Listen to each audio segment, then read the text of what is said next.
आज फिर किसी का प्यो मारा है। तेरा बाबुल तेरे लिए गरम गरम चाह ते बिस्कुट लेके आया।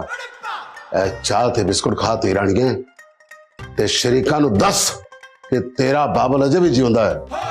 तेरा प्यो तनु अजे भी चाह ते बिस्कुट खवा सकता है। रे क्या हो गया महंगे, आज क्यों अब्बा की याद दिला के रुलावेगा? अभी कौन सा कैरेक्टर ले आया?